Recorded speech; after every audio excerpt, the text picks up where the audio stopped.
তোফাজ্জল দীর্ঘদিন পর্যন্ত এলাকায় চলাফেরা করেছে। এমন কোন ইতিহাস আমরা দেখতে পাই না যে তোফাজ্জল কোনো মানুষের একটি সম্পদ নষ্ট করেছে, কোন মানুষের একটি সম্পদ অবৈধভাবে তিনি ধরেছেন। তার সর্বোচ্চ চাহিদা ছিল 50 টাকা, 20 টাকা, একজনের কাছে চাইতো, কিছু খাইতো।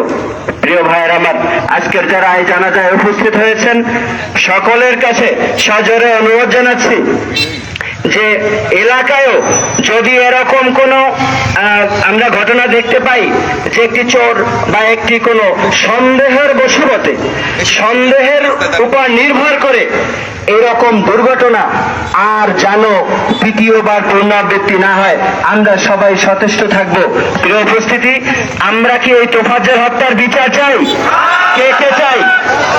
তো আমরা যদি তোফাজ্জল হত্যার বিচার চাই, আমরা যদি বিচার চেয়েই থাকি, তাহলে আমি আপনাদেরকে জোর অনুরোধ জানাবো যে এই জানাজা শেষে আমরা চরদানি বাজারে স্থানে, হোন্ডা স্থানে আমরা একটি মানববন্ধনের আয়োজন করেছি।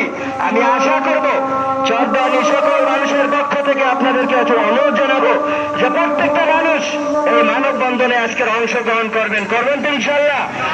আমরা জানাজা শেষেই দাফন কাজে যারা যাবে তারা ব্যতীত সকল মানুষ আমরা হোন্ডা স্টলে চলে যাব।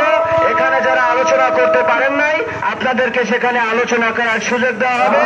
সবাই ভালো থাকবেন, ধন্যবাদ। আসসালামু আলাইকুম ওয়া রাহমাতুল্লাহ। সবাই লাইনে যান। আলহামদুলিল্লাহ ওয়া কাফা ওয়া সালামুন আলা ইবাদিহিল্লাযীনা ইসতাফা, আম্মা বা'দ।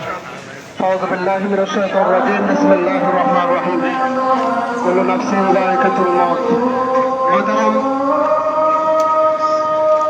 আজকের এই বিশাল জানাজায় যারা একত্রিত হয়েছে